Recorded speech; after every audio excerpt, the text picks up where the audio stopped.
காலம் வந்தாலே அடுத்து கூடவே வர்ற பெரிய பயம் என்ன தெரியுமா? அம்மை நோய்.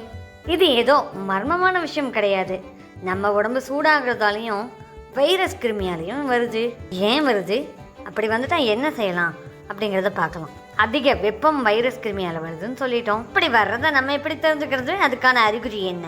காய்ச்சல் இருக்கும், உடம்பு வலி இருக்கும், 2 நாட்கள்ல உடம்புல அங்கங்க சின்ன சின்ன கொப்பளங்கள் தோன்றும். இது எல்லாம் வெப்பத்தினோட வெளிப்பாடு. இது வராம தடுக்க உடம்ப நல்ல குளிர்ச்சியா வச்சுக்கணும். 2 வேளை குளியல், நிறைய நீர்ச்சத்துள்ள பொருளை சாப்பிடணும். மோர், இளநீர் அடிக்கடி சேர்த்துக்கலாம்.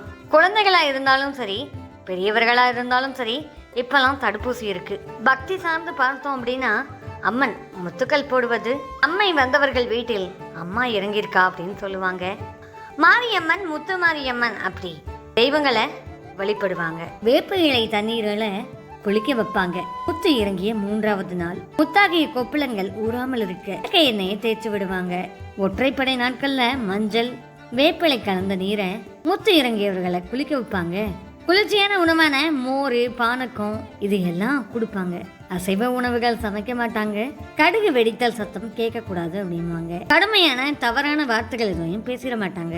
ரொம்ப கவனமா இருப்பாங்க. முழுமையாக குணமடைந்த பின்பு மாரியம்மன் கோயிலுக்கு போய் வேண்டுதல், மாவிளக்கு, கூழ் ஊற்றுதல், உப்பு மிளகு வழங்குதல், அது போன்ற பரிகாரங்களை செய்வாங்க.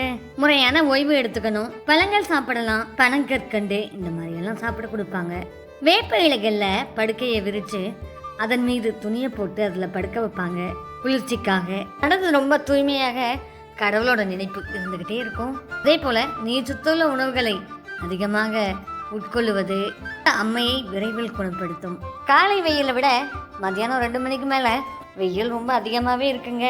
அதனால எந்த தேவையில்லாத வேலைக்காகவும் வெளியே செல்வதை விட்டுடுங்க. குழந்தைங்களை தயவு செய்து 2 வேளையும் குளிக்க வைங்க. நீங்களுமே 2 வேளையும் குளிக்கலாம், தவறில்லை. நொங்கு, இளநீர் போன்ற இயற்கையான உணவுப் பொருட்களை கொடுக்கலாம். தயவு செய்து இந்த காலகட்டங்களில் எண்ணெயில் பொரித்த உணவுகளை தவிர்க்கிறது நல்லது. இருக்கவே இருக்கு நம்ம ஃபேவரெட்டு தயிர் சாதம். உடம்பு சோர்வு இல்லாமல் பார்த்துக்கோம். அதிகப்படியான தண்ணி குடிச்சுக்கிட்டே இருங்க. மறுநாள் தலைக்கு குளிக்கலாம், தப்பில்லை. அதே போல் உங்கள் ஆரோக்கியத்தை பராமரிக்கிற அத்தனை நார்ச்சத்துள்ள உணவுகளையும் நீங்கள் உட்கொள்ளலாம். தவிர பெரிய விஷயம் எதுவுமே இல்லை. வெளியில் போகிறவங்க குடையை எடுத்துகிட்டு போகலாம். கருப்பு நிற குடையாக இல்லாமல் வேறு வண்ணங்களாக இருந்தால் சிறந்ததாக இருக்கும். என்ன காரணம் அப்படின்னா, கருப்பு நிற குடைகள் வெப்பத்தை வாங்கி தன்னுள்ளேயே வைத்துக்கும், வெப்பத்தை வெளியேற்றாது. எங்கே போனாலும் மறக்காமல் ஒரு பாட்டில் தண்ணி எடுத்துகிட்டு போயிருங்க.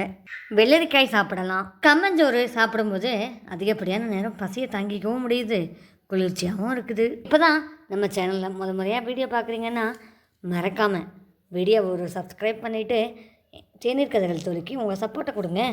இதே போன்ற பல கோடைக்கால ஆரோக்கிய குறிப்புகள் வந்துக்கிட்டே இருக்குங்க. மறக்காமல் எல்லா வீடியோவையும் பார்த்து பயந்துருங்க. உடல் ஆரோக்கியத்தை பத்திரமா பார்த்துக்குங்க. மன ஆரோக்கியம் அதை விட முக்கியம். என்ன நடந்தாலும் பார்த்துக்கலாம், ஹாப்பியாக இருங்க. வீடியோ உங்களுக்கு பிடிச்சிருக்குல்ல, மறக்காமல் லைக் பண்ணுங்கள், ஷேர் பண்ணுங்கள். வீடியோவுக்கு ஒரு சப்போர்ட்டாக சப்ஸ்கிரைப் பண்ணிட்டீங்கல்ல, மிக்க நன்றி. உடல் ஆரோக்கியத்தோட செழிப்போட எப்போதுமே ஹாப்பியாக இருங்க. மேலும் ஒரு சிறந்த வீடியோவில் உங்களை சந்திக்கிறேன்.